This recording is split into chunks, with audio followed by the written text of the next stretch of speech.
말씀하시는 하나님, 이 시간도 주의 말씀이 전하는 자와 듣는 자에게 모두 동일하게 하나님의 은혜로 임하길 원합니다.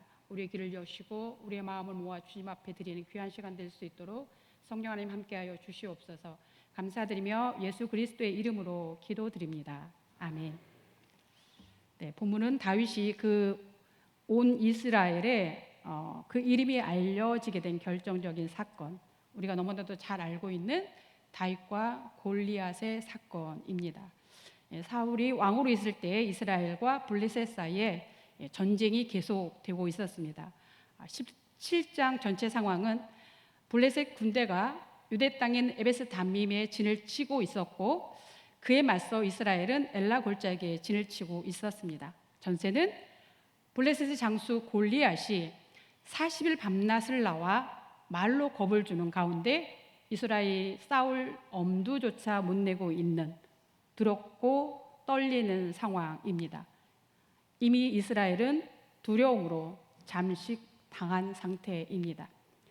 이 전쟁에 아들 셋을 병사로 내보낸 이새가 전쟁에 나가 있는 아들의 소식이 궁금했고, 또 가져간 음식이 떨어질 때가 됐다라는 생각에 그 집의 막내였던 다윗을 전장에 나가 세 형의 먹을 것을 싸주며 심부름을 보낸 상황입니다. 심부름을 갔던 다윗의 나이가 얼마나 되었을까? 우리가 이 본문을 많이 들었기 때문에 대충 아시죠? 실제로 나와 있지는 않지만 추정해 볼 수는 있습니다. 당시 전쟁에 나갈 수 있는 나이는 20살 정도의 나이죠. 이새의 아들이 셋이 전쟁에 나갔으니까 엘리압, 아비나답, 삼마, 그렇다면 넷째가 아직 20이 안 되었을 상황이겠죠. 그렇게 하다 보면 8째까지니까 1년에 한 터울씩 하더라도 다윗의 아들은 얼추 한 15세, 17세 이 정도 나이였을 것입니다. 다른 형들을 제쳐두고 이새는 왜 막내인 다윗을 그 위험한 전쟁터로 보냈을까? 많은 사람들이 이새가 다윗을 집에서 가장 허드렛 일을 양을 치게 할 만큼 아들로서 큰 비중을 두지 않았다라고 우리 많이 들었습니다. 정말 그래서 전쟁터로 다윗을 보냈을까? 그리고 사울이 왔을 때도 부르지 않을 정도로 다윗이 아들로서 무게를 두지 않았던 그런 아들이었을까? 저는 조금 다른 접근을 해봤습니다. 제가 부모 입장에서 보면 아무리 자식이 8이 있어도 그 어떤 자식도 그저 내어줄 수 없는 자식인 거죠. 이새는 어리지만 다윗에 대한 믿음이 있었던 것 아닐까라고 생각해 보았습니다. 이새가 다윗에게 양을 맡기고 보니 막내지만 참 야무지고 책임감 있는 아들로 흡족하지 않았을까. 그렇게 다윗을 신뢰했고, 우리 전쟁터에 아무나 보낼 수 없죠. 그래서 야무진 다윗을 보내지 않았을까. 저는 그렇게 생각해 보았습니다. 사무엘이 왔을 때는 그럼 왜? 라는 질문이 생깁니다. 저는 아마도 이새가 사무엘로부터 아들들을 모으라 라고 명령을 받았을 때 양을 지키는 사람은 있어야 하겠고, 설마 저 꼬마 다윗까지 사무엘이 부르는 대상에 들어갔을까? 들어가지 않을 수도 있겠다라는 생각에 다윗을 양치는 곳으로 보내지 않았을까? 저는 저 나름대로 그렇게 생각해 보았습니다. 어떤 상황으로 심부름을 갔던 전쟁터에 도착한 다윗의 눈에 비친 광경은 무기력하게 벌벌 떨고 있는 이스라엘 군사들이 눈에 들어온 것입니다. 이미 두려움에 잠식되어 이스라엘 군대의 사기는 잃어버린 상황이었습니다. 그런 이스라엘 군대를 보며 하나님의 이름까지 조롱하는 골리앗이 다윗의 눈에 거슬렸습니다.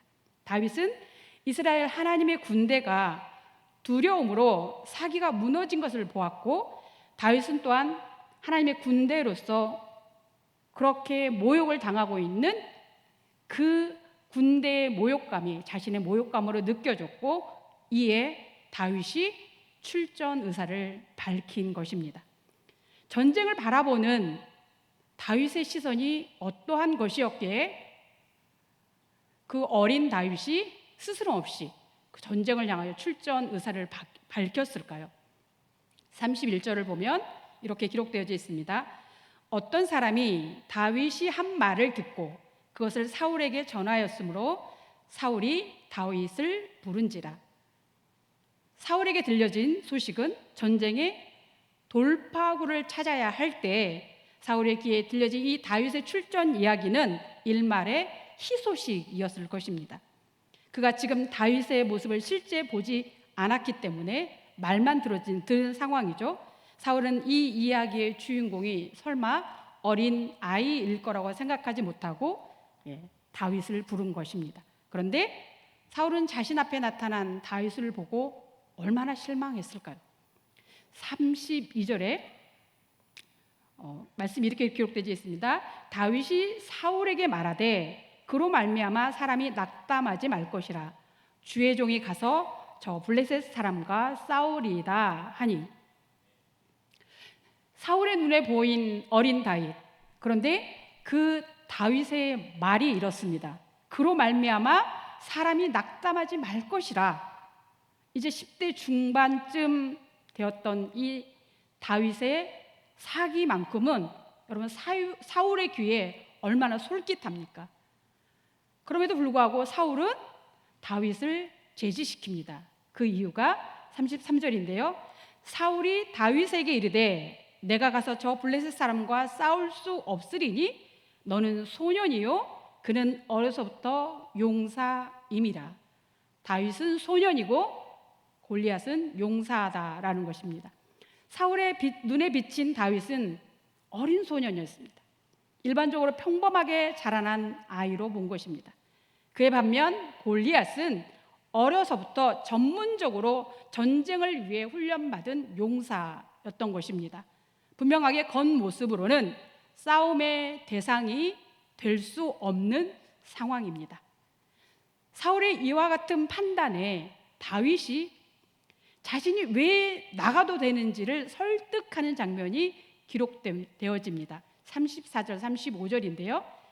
다윗이 사울에게 말하되 주의 종이 아버지의 양을 지킬 때 사자나 곰이 와서 양떼에서 새끼를 물어가면 내가 따라가서 그것을 치고 그 입에서 새끼를 건져내었고 그것이 일어나 나를 해하려고 하면 내가 그 수염을 잡고 그것을 쳐 죽였나이다. 다윗의 이 답변이 여러분에게 설득력이 있어 보입니까? 양치는 것과 전쟁이 무슨 연관이 있다고 이런 이야기로 감히 어린 소년이 왕을 설득하고 있지 않나 이런 생각이 들지 않습니까? 그런데 이렇게 보면 어떨까요? 32절, 36절인데요. 함께 읽어보겠습니다. 시작. 다윗이 사울에게 이르되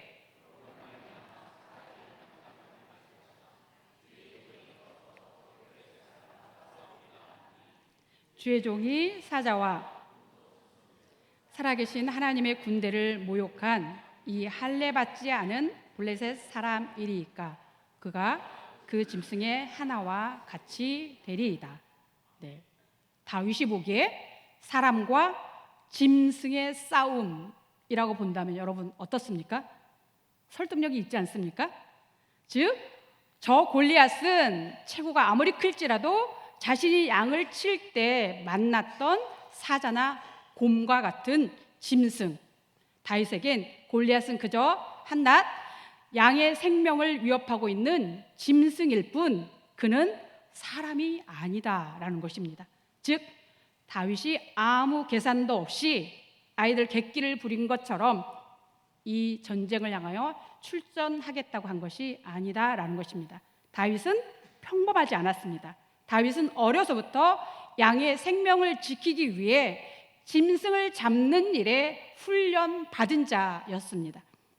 더군다나 다윗의 눈에 이 전쟁은 단순한 전쟁이 아니었습니다. 하나님의 군대와 할례받지 않은 짐승의 전쟁이었던 것입니다. 이스라엘은 어떤 나라입니까? 하나님이 왕이신 나라입니다.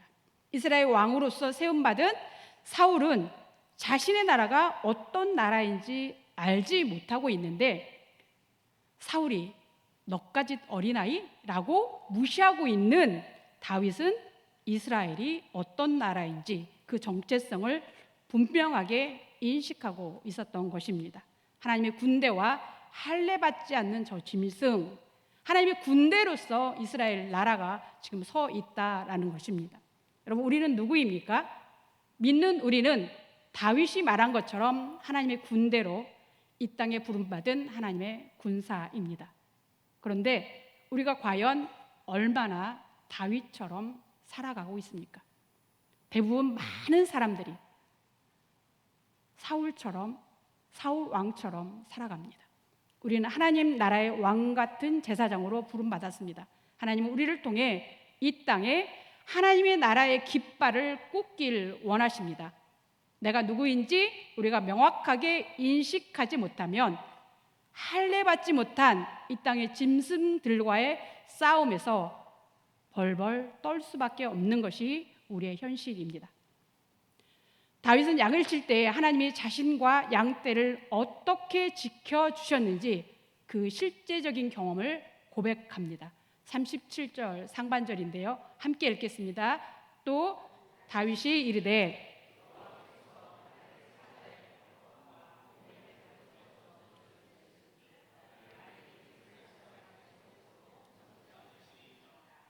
위풍당당하게 다윗은 사울 왕에게 이스라엘 군대로서 무엇을 해야 하는지, 사울과 거기 모인 군인들을 향하여 하나님의 군사로서 무엇을 해야 하는지를 고백하는 것입니다. 여호와께서 나를 이 블레셋 사람의 손에서 건져내실 것입니다. 다윗의 이 모습은 하나님께 부름받은 우리가 일상에서 하나님과 함께 살아가는 자가 어떤 믿음의 삶을 살아내어야 하는지를 말해주는 것입니다. 이것이 믿음의 걸음에서 고백해야 할 우리의 신앙 고백인 것입니다. 하나님이 우리를 저 블레셋 사람의 손에서 건져낼 것입니다. 다윗이 이 고백을 한 후에 이 고백에 대한 사울의 반응입니다. 38절인데요. 이에 사울이 자기 군복을 다윗에게 입히고 노투구를 그의 머리에 씌우고 또 그에게 갑옷을 입히매 자신의 군복과 노투구, 갑옷을 다윗에게 줍니다. 무슨 의미인가요? 전쟁에 나갈 것을 승낙한다라는 의미인 것이죠. 39절에 다윗이 칼을 군복 위에 차고는 익숙하지 못하므로 시험적으로 걸어보다가 사울에게 말하되 익숙하지 못하니 이것을 입고 가지 못하겠나이다 하고 곧 벗고 사울이 건네준 전쟁용 군복, 투구, 갑옷을 다윗이 입어봅니다. 그리고 다윗은 사울이 주는 것을 거부하고 자기의 방식으로 블레셋 사람과의 전투를 시작하고자 합니다.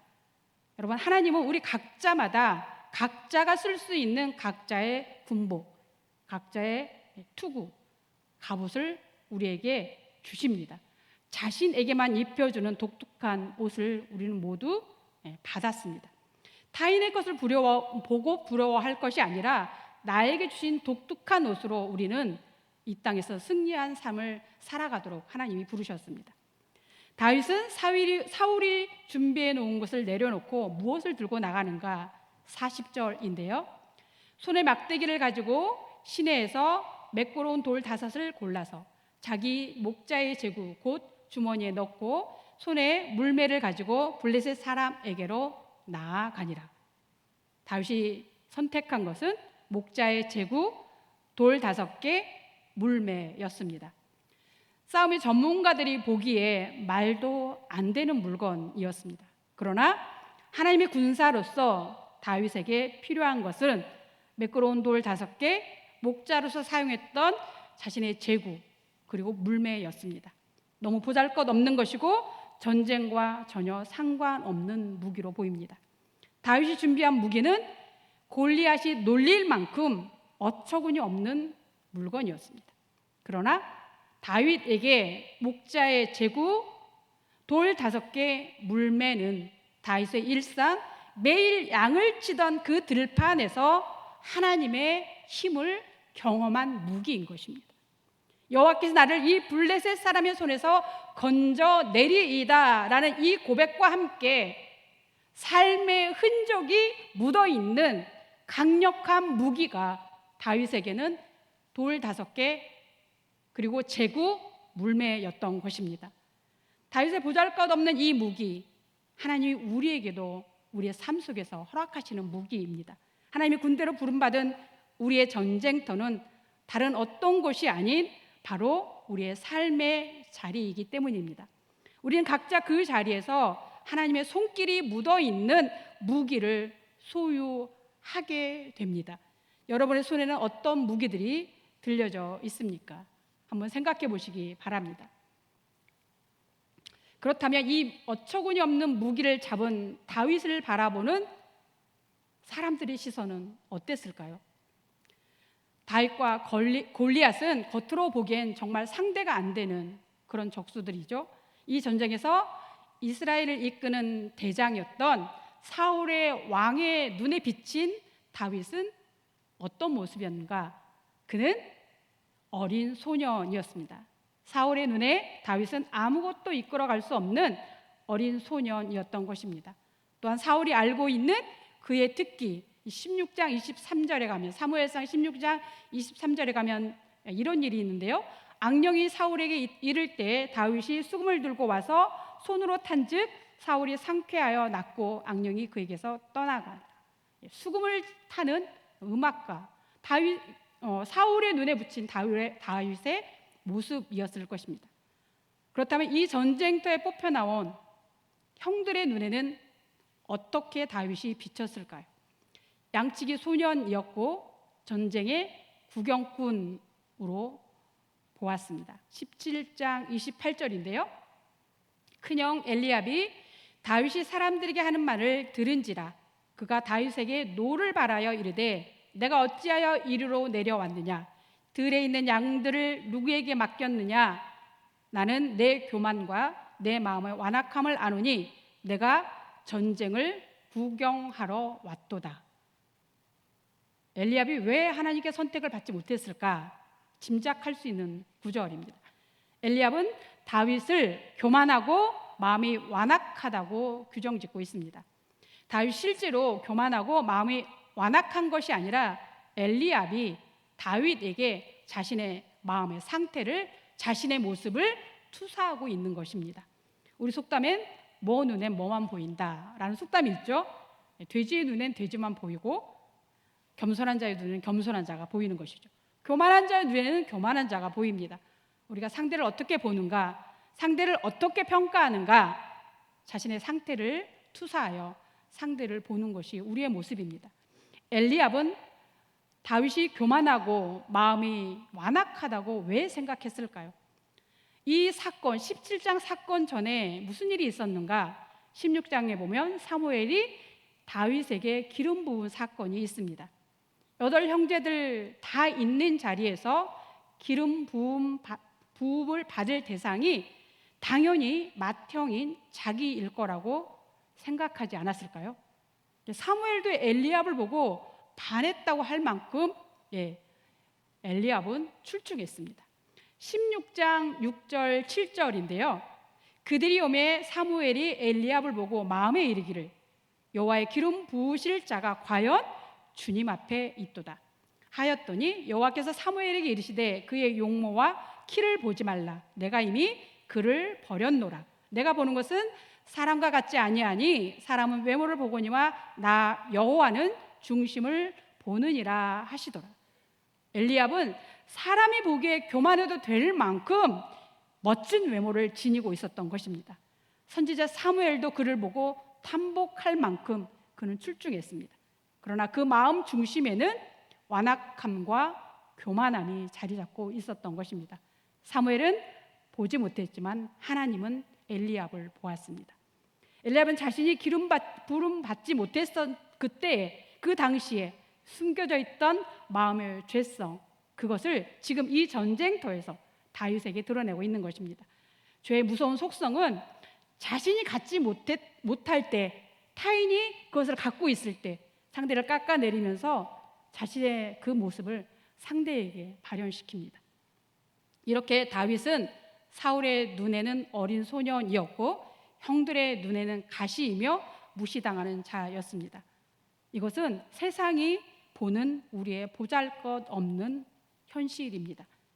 그렇다면 이스라엘 군대였던 골리앗은 어떤 눈으로 사울이 보았을까요? 그리고 이스라엘 군대들 형들이 보았을까요? 그를 상대하는 골리앗은 사울의 눈에 보기에 그는 어려서부터 용사였습니다. 골리앗의 키가 6규빗이라고 하니까 지금 우리의 키로 2m, 3m 정도 넘는 그런 키라고 합니다. 그가 입은 갑옷의 무게는 놋 5,000세겔 57g 정도 되는, 그리고 그는 어려서부터 싸움으로 훈련받은 전쟁의 전문가였습니다. 이런 골리앗은 이스라엘 군대의 눈에 두려워서 벌벌 떠는 적군의 장수였습니다. 여러분, 이것은 또한 우리 눈에 보이는 세상일 것입니다. 그런데 정작 다윗은 자신을 누구라고 인식하고 살아가는가? 34절인데요. 함께 읽어보겠습니다. 시작.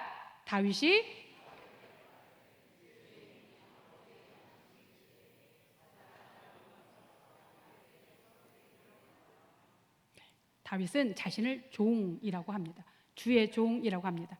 어린 소년이 아니라 종으로서 맡겨진 양을 위해 생명을 내어 던지며 내 양을 지키듯이 내 생명을 던져서 당신을 지킬 수 있는 당신의 종입니다.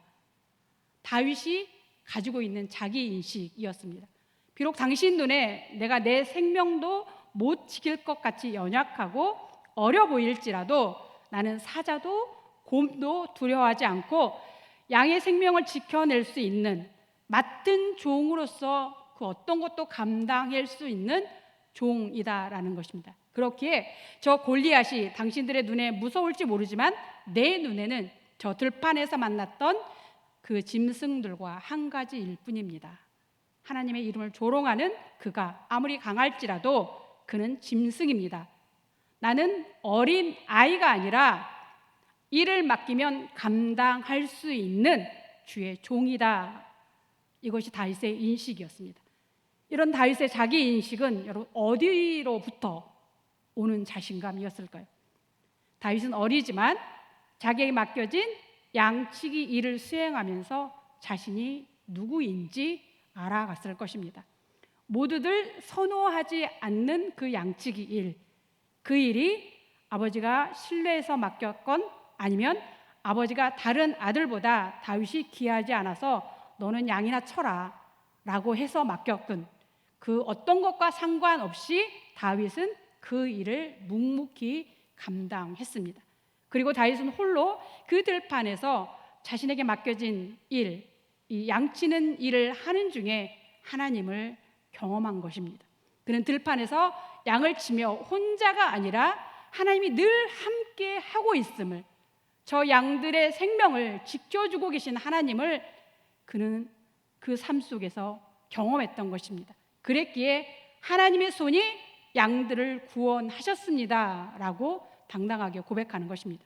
그렇게 다윗은 자신의 일상에서 하나님을 경험하며 자신이 누구의 보호를 받고 있는지, 자신이 자신을 부르신 그 분이 누구인지 그 들판에서 다윗 스스로 자기 자신의 인식을 자신은 그렇게 쌓아갔던 것입니다.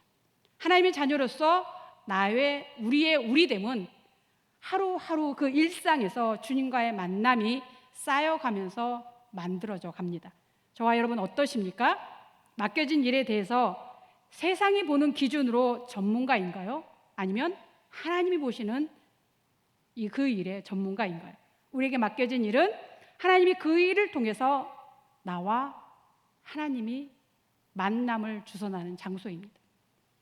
성경에 기록된 창조주 하나님, 사랑의 하나님, 여호와 니시의 하나님, 여호와 라파의 하나님, 전쟁에 능하신 하나님, 그 하나님을 실제적으로 경험하라고 주신 곳이 우리의 삶의 자리입니다.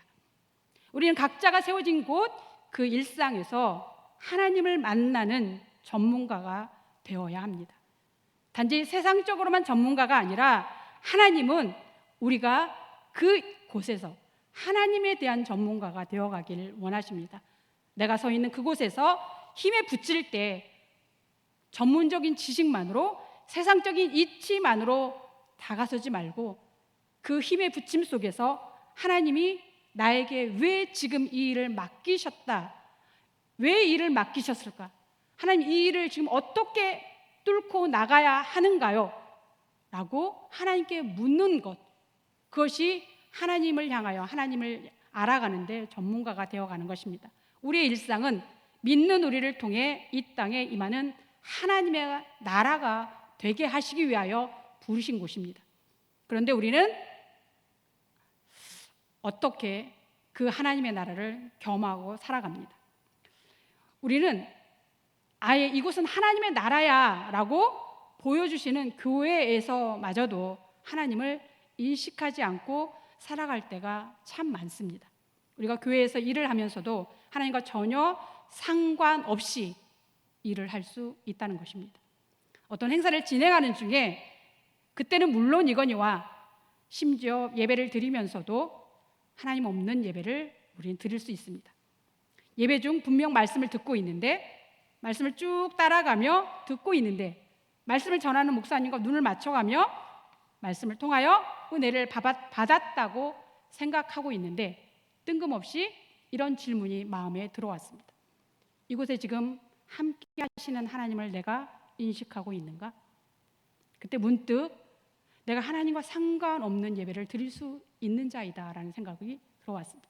우리는 찬양을 드리며 기도를 하며 말씀을 들으며 이 모든 행위 속에서 얼마만큼 민첩하게 하나님 들려주세요, 하나님 저 말씀을 통해서 무엇을 하길 원하세요, 하나님 저 찬양 속에서 하나님이 우리에게 어떤 찬양의 영광을 받기를 원하세요, 그렇게 끊임없이 그 찬양의 속에서, 예배의 속에서 얼마만큼 하나님을 인식하고 계십니까?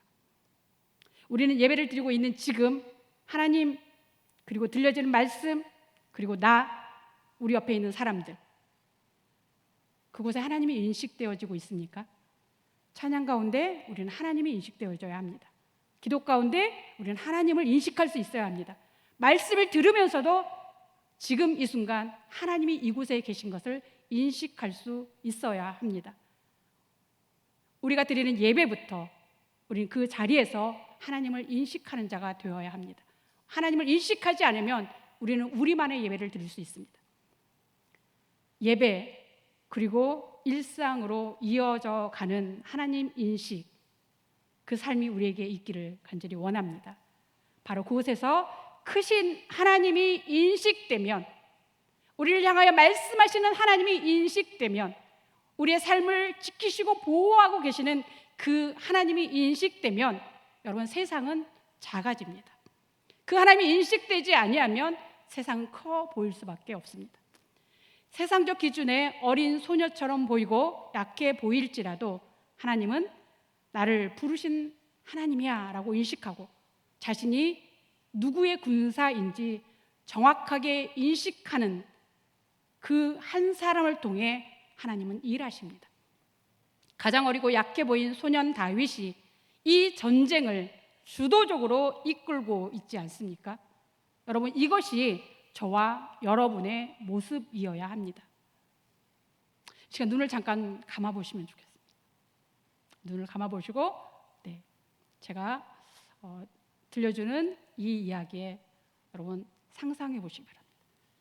아무도 없는 들판, 도움을 줄 사람은 하나도 없고 어디선가 사자와 곰 그 울음소리가 들려옵니다. 다윗은 오롯이 혼자서 맡겨진 양의 생명을 지켜내야 합니다. 다윗은 달려드는 포악한 짐승을 향해 물매의 돌을 장착하고 줄을 당기며 얼마나 간절함으로, 절박함으로, 목이 타들어감으로 간절하게 하나님의 이름을 불렀을까요? 그렇게 절박하게 간절하게 다윗이 하나님을 부를 때마다 하나님은 여지없이 외면하지 않고 다윗을 지켜주셨습니다. 그리고 오늘 골리앗을 대면하도록 하나님의 군사로 하나님께서 다윗을 부르신 것입니다. 다윗은 양을 지켜주셨던 그 하나님을 믿음으로 골리앗 앞에서 당당히 맞서고 있는 것입니다. 이 다윗의 인생이 바로 우리의 인생이고 이 다윗의 당당함이 우리의 당당함이 되어야 합니다. 우리는 세상으로 보냄받은 하나님의 군사입니다. 기도하겠습니다. 우리를 하나님의 군사로 부르시고 그 군사가 하나님의 나를 보내셨음을 인식하며 보내신 그곳에서 하나님과 함께 늘 동행하며 그 싸움을 이겨나가기 위하여 하나님의 이름을 부르며 하나님을 인식하는 하나님의 사람 되어지기를 간절히 소망합니다. 다윗이 그렇게 살았듯 우리를 부르신 하나님이 다윗을 지켜주셨듯 오늘도 우리를 지켜주실 것을 믿습니다. 그 믿음 속에서 하나님의 군사로 하나님 인식하며 살아낼 수 있는 우리의 삶이 되게 하여 주시옵소서. 감사드리며 예수 그리스도의 이름으로 기도드립니다. 아멘.